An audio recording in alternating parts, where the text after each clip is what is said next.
lopsided. I don't know what I did, but I did something. Oh well.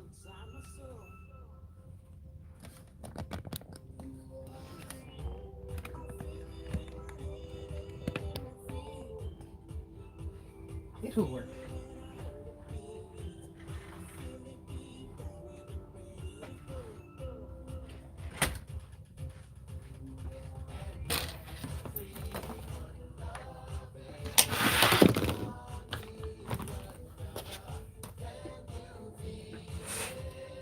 It's in the air.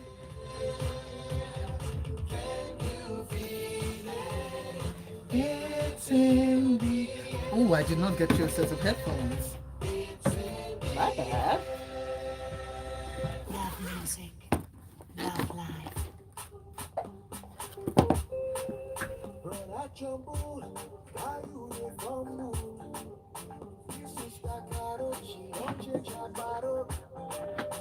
There you go.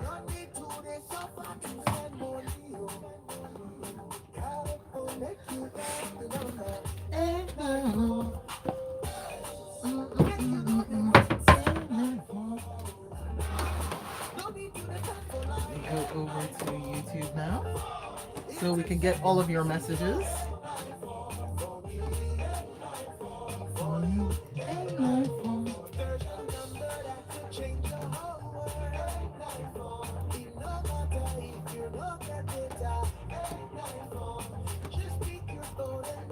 And freshly pressed.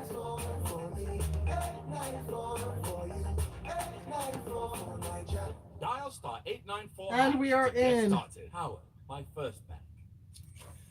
The Smooth Breakfast presents the headlines, the You stories, don't have to help me the on story news, 8. I couldn't read it. in-depth analysis of national current affairs. Don't worry, we hopefully we don't have time. I'll read my Freshly messages. pressed on Smooth All right, we are in. 98.1.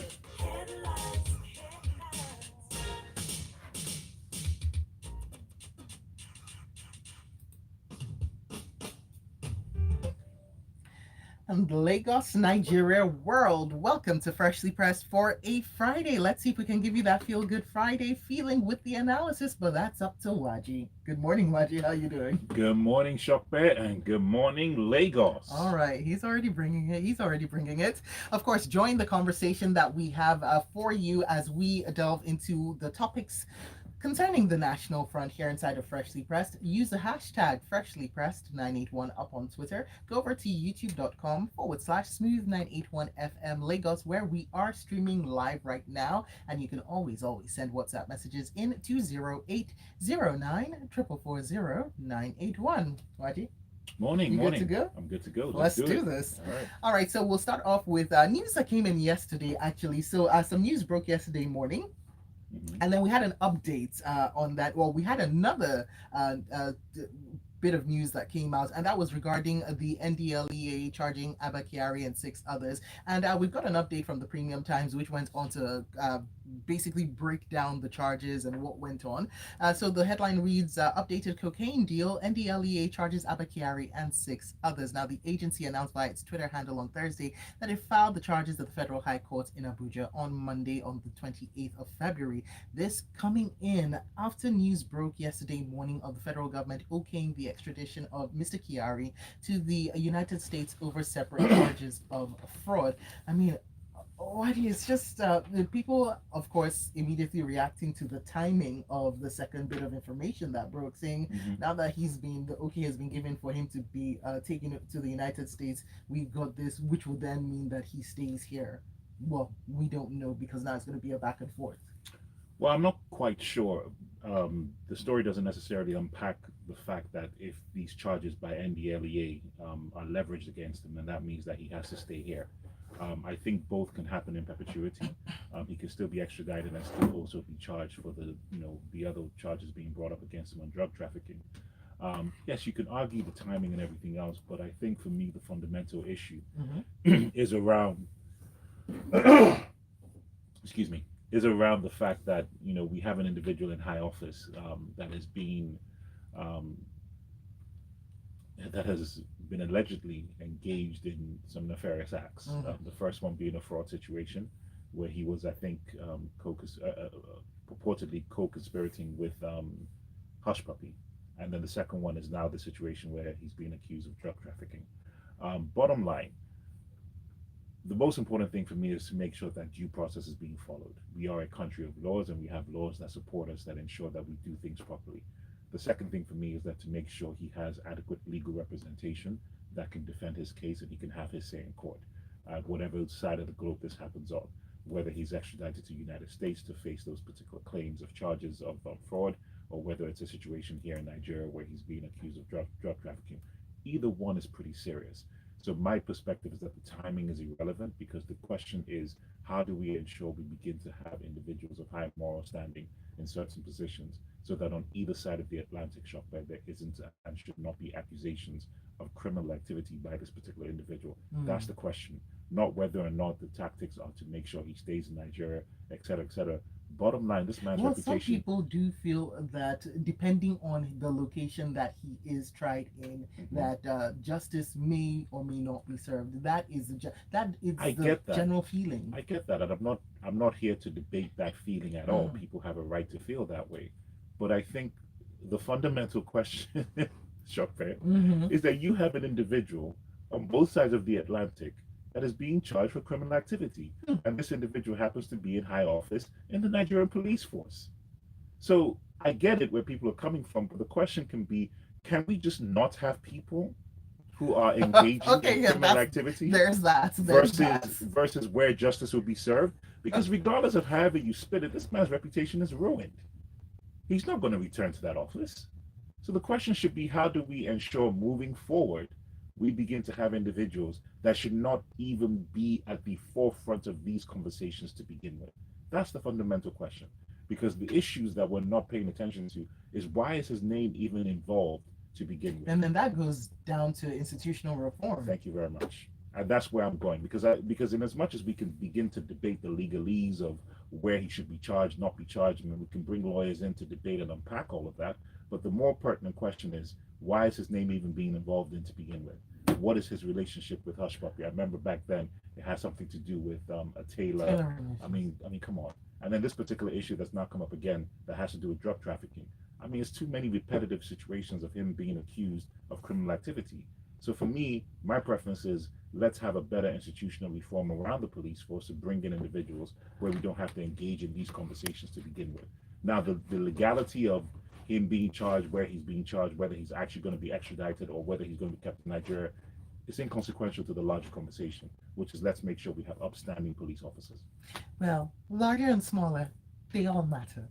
Right. That's what I was gonna say. The small things contribute to the big things, and the small things here being, let's start from the fundamental and bring in the right moral individuals. All right, let's take a look at your messages, which already came in. Yinka says they can extradite him to the United States, and while he's there answering the charges on tailoring business and other related offenses, because they're two separate charges. He can also answer the case here in Nigeria virtually via Zoom or even WhatsApp. It's a win-win for all of us, but let him be extradited, says Yinka. Ostaya says now Kyari can go to the abroad and defend his case. He can tell the judge over there about his diabetes and his hypertension. And Jovel says, Watching, my goodness, what wisdom you have said this morning. Your analysis sounds like you have the wisdom of an octogenarian. My problem is, why then do our leaders at their level, why do they lack such powerful knowledge? Or is it that they just don't want to behave well? We've got this one in from Zen, who says, Kyari should be tried locally, then get a hearing internationally. The U.S., as far as I know, extradites their people to us often enough. And we have this one in from Angel, who says, as for Kyari's matter, his reputation is not quite smeared because he might be discharged and acquitted in Nigeria, which I'm sure is the plan. He goes on to say this NDLEA matter is posturing by the government to prevent the extradition. And more messages are coming in, but we've also got more stories, so let's get over to them. Now, the next article that we've got coming your way comes in from the Premium Times still. Nigerian lawmakers reject bill to regulate foreign education for public officers' children. This is the House of Representatives yesterday, again rejecting a bill to prohibit public officials from sending their children and wards to schools abroad without the approval of the Minister of Education. Now, Sergius Ogun of PDP Ogun State, the sponsor of the bill, had introduced a similar bill in the 8th Assembly, but the lawmakers rejected that. This latest rejection, however, coming on the heels of yet another shutdown of federal universities, which was occasioned by the strike of ASU, and this was over the 2009 agreement. So this is something that has thereby come once more into the forefront of the national consciousness. People saying, but then again, there are, how do you regulate education for public officers' children? Awaji, please break this down for us. Yeah, but this is how you regulate public education. I mean, how you regulate education for public officers. The minute you are sworn in, you have to sign some agreement that indicates your wards will be educated in Nigeria. How can you, in any circumstance, expect our education to improve when you are a legislature, but you're sending your children abroad? It is the height of madness. And the same also applies for healthcare treatment. That's insanity. If you know for whatever reason that your personal preference as a human being is that your children are going to be educated abroad and you want to get healthcare abroad, then don't run for public office. You cannot have your cake and eat it. If you choose to serve the Nigerian people, then you have to lead by example. And leading by that example is ensuring that first and foremost, your life has to be at the forefront of what's going on in Nigeria. You have to be experiencing what Nigerians are experiencing. After all, taxpayers are paying your salary, so therefore your children should go to universities and institutions here in Nigeria. Your healthcare should be provided by institutions here in Nigeria. So that way you can begin to experience what every single Nigerian is experiencing. And vis-a-vis, if they are not up to the standards of that with which you prefer going to the abroad, then you sit on the committees, whether it's education and healthcare, to ensure that they are improved. You sit on the committees to make sure that the budgetary allocations are in line with what is expected of a modern day standard when it comes to world-class education and world-class healthcare. You sit on the committees to make sure that these institutions, the ministries that I'm speaking of, are run by competent people who happen to be professionals and experts and technocrats in education and in healthcare. So that way you stop running to the abroad. So yes, I support this bill 100%. And the fact that the response, the utterances, and the antecedents of these individuals is that they are rejecting it shows me that they are not ready for public office. Yes, they've rejected it quite soundly. Yeah, and that they're not ready, and they are missing the entire plot and the entire. And so, if they're not ready, then you would say what? Get out of office and put people who are there. But those who say it cannot be done. So that is a clarion call to the people. Yes. Who have the votes. Yes, exactly. So vote people who have the best interests of Nigeria, not people who are just there to make a joke of it. Wow, Waji, your cult following is growing. Yeah, people are yes, your cult following is growing. People are now saying that you should vie for the office of the president. Who, me? Yeah, that one comes in Tajudeen. I won't make it 1 week. All right, we've got still on the education aspect of the news. We've got this one in from the Vanguard newspaper. We won't participate in any renegotiation with the federal government, says ASU. This is the president of ASU, Professor Emmanuel Oshodoke, reacting to the federal government statement that it had reconstituted a 7-member committee to renegotiate the 2009 demands. He vowed that ASU is not going to be a party to it. Now, the nation's university lecturers body said it would not participate anymore in any further talks with the federal government, saying that it had since rounded off a negotiation with the government concerning its demands. And they are, it seems like they are finally, would that be the word I'm looking for, putting their foot down and saying, no, we're not doing this anymore, because this is an agreement that was reached in 2009, and since 2009 to 2022, failure to implement has been brought about strike after strike after strike after strike, with no, it seemed like no change happening. And now we even have the Minister of Labor and Employment, Chris Ngige, saying that Mr. Ngige saying that they don't have any money to do anything. Yes, so look at what we're talking about in relation to the previous story. Yes. The previous story is here that we're talking about making sure public officials keep their wards in Nigeria so that they can be educated here. And the next story is the minister coming out to say, the senator coming out to say that we don't have any money to make sure we meet the terms of ASU. And this has been going on for what, 13 years? This particular renegotiation, and we've seen how many strikes in that particular time period. How can we take ourselves seriously when we don't behave in a manner that is actually serious? Chopin? And that's where the conversation should be going. The mere fact that we are having this conversation and public officials are coming out to say we don't have any money, but then you now look at the recurrent expenditures of the legislatures of this country, you begin to ask yourself, where is our priority? If education was a priority, this would not be a conversation. This settlement should have been reached a long time ago. And this is It not was reached a long time okay. ago. No, not the agreements, the settlements. These are Okay. two very different things. It's one thing to agree, is another thing to make sure the money comes out and things are Right, settled right, right, properly. right. That's what I mean by this Okay. settlement should have been taken care of a long time ago. A long time ago. And this is, and what's irony is, well, 2009, that was the Yaradua administration. So we're now in a third president since then, and we're still talking about not settling ASU on a judgment from 2009. And by the way, what I worry about is the fact that in the 13 years, hopefully the math is right, since is, yeah, 2009, 13, yeah. perfect. Mhm. Since 2009, times have changed. Exactly. Education has changed. They've not exactly gotten better. They So haven't. whatever was reached, whatever agreement was reached, is it even going to be still useful for today? That's a very good question. And these are questions that need answers. So you now have to go back to that settlement and look at the time value of that settlement and begin to say to yourself, okay, whatever was negotiated at that point, is it still applicable? Inflation has gone up, cost of living has gone up, all these particular things have gone up. So whatever we have agreed on in terms of actual figures itself, it is still relevant till today. That's why I'm a big believer in percentages and not necessarily actual figures, because percentages are a bit more easy to manage. So the challenge is now, when it comes to public education in this country, Chopin, unfortunately, our legislators do not happen to have the right motivation to do things properly. They don't. And it now connects to the previous story because they are not personally invested in education in Nigeria. If they were personally invested in education in Nigeria, then this would be a very different conversation, because if they truly cared about the future of Nigeria and how we're educating the majority of Nigerians who have to go to public institutions, then we wouldn't have the challenges we see in the primary, secondary, and tertiary education. ASU wouldn't have this problem, because you will take it upon yourself to make sure that particular unions are well compensated, well taken care of, so that they can provide quality education. We can ensure that we have created the enabling environment for people to be educated. Education is the greatest investment you're ever going to make in your life.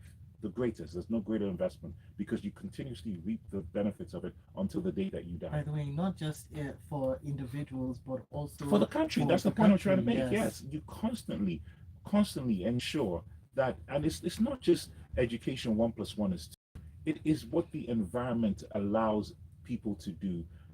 You think through the intellectual aspect of the environment, the constant thinking, the challenging, your ability to not just regurgitate, but to critically the think, ability for critical to analysis. All Yes. these things occur within an education environment, and you grow, especially during those critical years where your brain is still forming, where your idealisms are still coming together. And what you do is you produce a pipeline, generation of people who are constantly thinkers, who can now contribute to infrastructure development, contribute to the politics of the country, contribute to the governance of the nation, contribute to the innovation of the country, and make us a world player. And that is how you consistently deploy individuals for the next 50, 100, 200 years that can now make sure Nigeria is a great nation, without which we just become a banana republic. See, now here's the thing: what you're talking about, and fantastic, the utopian Nigeria, is this positive loop wherein we're currently stuck in what seems to be a negative loop. Exactly. Now, it's how do we make the jump from negative into positive? And yes, education would be a great first It's a step. starting point, yeah, because you can't expect different results if you keep doing the same thing. You just can't. All right, let's take a look at what Zen has to say. And Zen says, regarding ASU, the agreement should be time bound for the results to happen in the shortest possible time for results with enforceable penalties. Whilst Joseph from Silver Estate says, I support and agree with the bill. Truth be told, as long as one doesn't have any vested interest in having their wards in schooling, working under extreme conditions, they wouldn't feel any reason whatsoever to entertain the bill. Remember during COVID, in an earlier stage, knowing full well that they couldn't travel, by the way, can I say COVID and Ebola? You see what happened? Yeah. Yeah. And I have one more example, the Abuja airport. Do you remember when airlines said that they're going to stop coming into the Abuja airport because the tarmac, they couldn't land in the tarmac? They fixed that tarmac and the runway in a matter of days. Vested interest. Vested interest. Okay. Yes, and thank you, Joseph, for that message. We've got this one in. Ogechuku from Lucky says, Waji on point as usual. Please beg him to run for senator at least. You said no to president. They're telling you senator is there, senator is there. And Austin from South Telite says, concerning, oh, wait, hold on, wrong message. Abroad is the home of our politicians, while Nigeria is their business empire. And their graveyard. Nigerians, shine your eyes, says Austin. 2023 is around the corner. Let's try and get it right this time around, but that will happen if only if we can avoid tribalism when voting. And Larry from the Abroad says the government has no business running universities. Set up trusts and hand them over to private hands who are willing and competent. Let the government focus on basic and secondary education, but that's a different debate altogether. I get where it's coming from. Though. Whilst oh no, he's the one who put in that last bit. Whilst Tony from Ijesha says, let us cut off the lawmaking system and reduce government aid to fund our university. We'll see if we can parse that. Moving on, Idin Mapuza from Suruluri says, I support ASU to stand their ground. Why does the federal government promise and fail?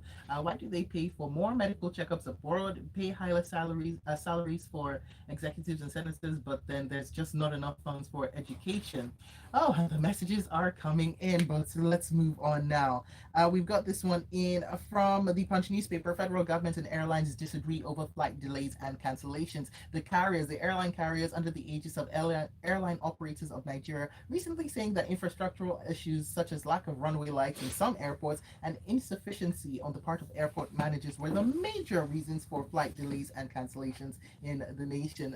According to them, 80% of the causes of delays and cancellations are due to factors that are outside of their control. But then the Federal Airports Authority of Nigeria saying that most of the airports in the nation actually have adequate facilities that allow for safe flights around the clock, and so they threw the ball right back at the airline operators. What's your take on this, Waji? I find this actually very interesting that both organizations are pointing fingers at each other. And frankly speaking, Chopper, in my opinion, both are to blame.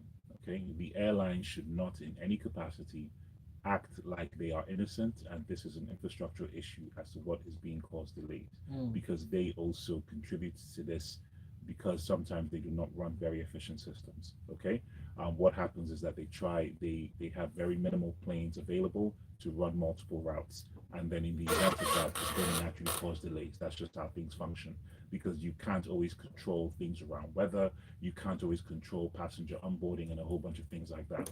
But at the same time, the airports also need to step up their infrastructure. They need to step up their capacity to be able to handle a multitude of airlines operating around the clock. You do have some airports, I think maybe like 4 or 5 in the country, that actually do have nighttime landing facilities for you to be able to operate at that late hours. I know Lagos, Abuja, Port Harcourt, and I want to say one more, I think Kano to an extent.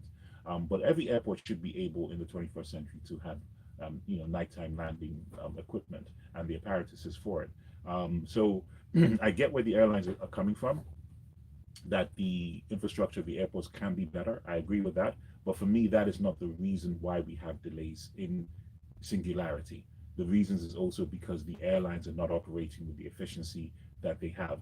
Because no matter which airline it is, maybe with the exception of Ebon Air, who have a very deliberate strategy around departure and everything else, because they just have from the very beginning, an inception point of view, made it their point of view that we are going to just operate from this capacity. So whether we're at full capacity or not, we're going to operate that particular airline. Right, yeah. And that's just how they operate. And what they've done is very deliberate to make sure that they get to that capacity. So well done to Ebon Air. If other airlines can adopt that attitude, then we will see a significant reduction in delays. So, in me always trying to be balanced, this is not exclusively a Nigerian airport fault.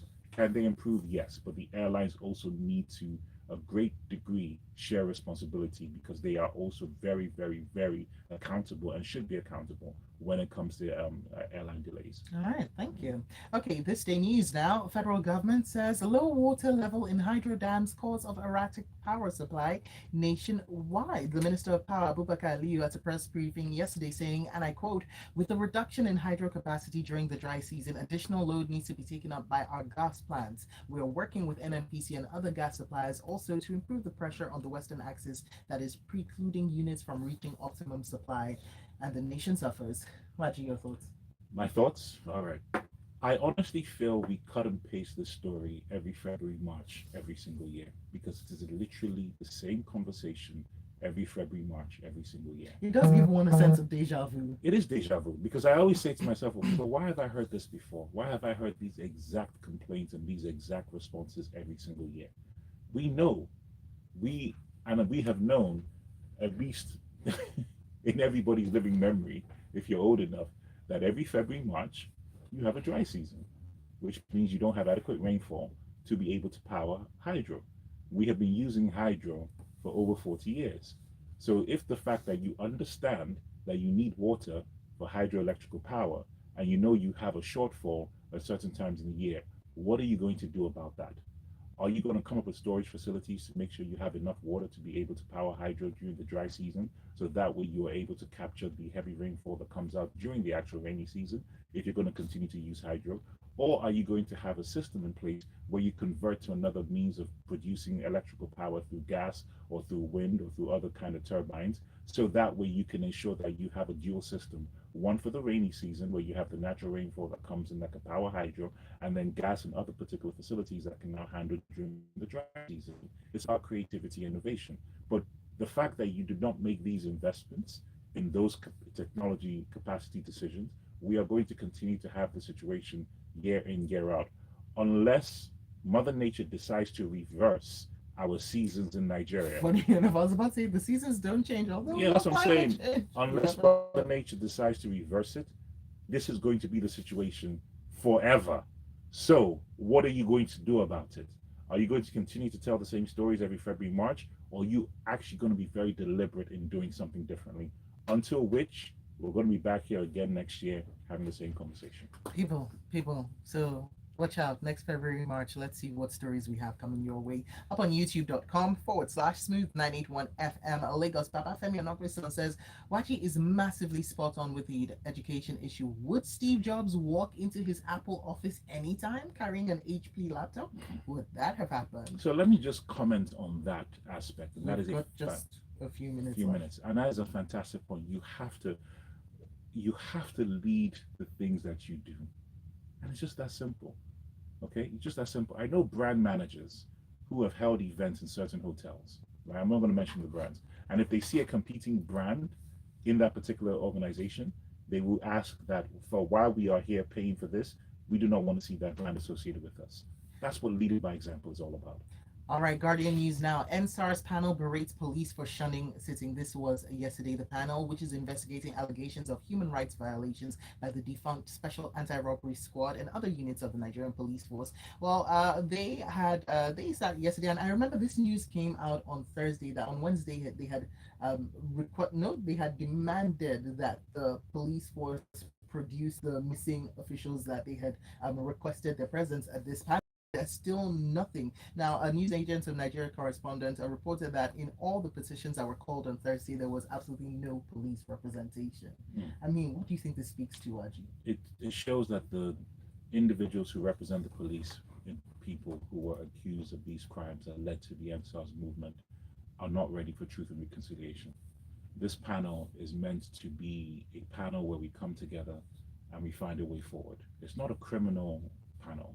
Okay, so it's not like you're being required by legal means for you to appear, but it is a compelling panel for you to come forward so that we can get to the root of the issue and we can have some reconciliation, we can have some closure, because people died as a result of this. People were killed.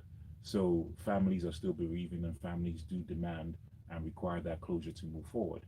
So in the spirit of the panel and in the spirit of truth and reconciliation, it is important that these individuals commit to that process, because we cannot move forward with any kind of trust until we do. And that's what people don't understand what these panels do. You have seen truth and reconciliation committees happen in South Africa Yes. after apartheid. You have seen truth and reconciliation committees happen in Rwanda after the genocide that occurred in 1994. You even saw the Oputa panel that happened here in Nigeria after the Sani Abacha situation. These things are not criminal investigations. They are committees that are set up for African cultural nuances so that we can come together and move forward. So I think it's important that the police understand that that's what this is all about, so that we can come together and have closure, so that we can build a better society together. Okay, let's take this final story from this day newspaper, and it's still about the police, but this time they went viral. Police summon orderly over VIP's food tray, warns personnel against demeaning conduct. This was yesterday. We heard from the acting force public relations officer and chief superintendent of police, Adejobi Olumuyiwa, saying we have identified him. He has been summoned to Abuja to explain what happened. We want to know whether he was carrying the plate of food for someone or for himself. We do not want our personnel to engage in anything other than what they were assigned to do. And you need to see the look on Waji's face, but Waji, go ahead. We don't have much time. I mean, look at what we're discussing. We're discussing a policeman orderly assigned to a VIP carrying a plate of food. Carry that refers to his or her boss. You get what I'm saying? The issues with the demeaning these people, asking them to do these things. Let's take a look at your messages to end the show. We got this one in from Gilbert. Gilbert Musa from Festac, who says historically, one of ASU's mother of all strikes occurred in May, June 1994 and ended in January 1995 during Abacha's regime. This bitter experience was enough to revolutionize Nigeria's education system. All right, Gilbert, thank you for that message. And Zen says, regarding power supply, we have enough gas. Get turbine stations in. Contingency placing for continuity should be in place. There's no excuse. And that's that. Make sure you go go ask Kwaji to vote and to go and run for senator, lawmaker, whatever it is you want, president, vice president, up on Twitter and Instagram. He is at the corporate MC, corporate spelled with a K. Kwaji, it has been a very interesting first few press today. Thank you for joining me. All right, coming up, Lagos, we will be talking, and it's all about life in Lagos. Somebody said that we should have one ticket straight to heaven. Do you agree? Let's talk about it. 8:10 coming up. First bang. YouTube may have stopped. Oh, You did well. You did well. thank you. That's why they made you. Quickly, those comments.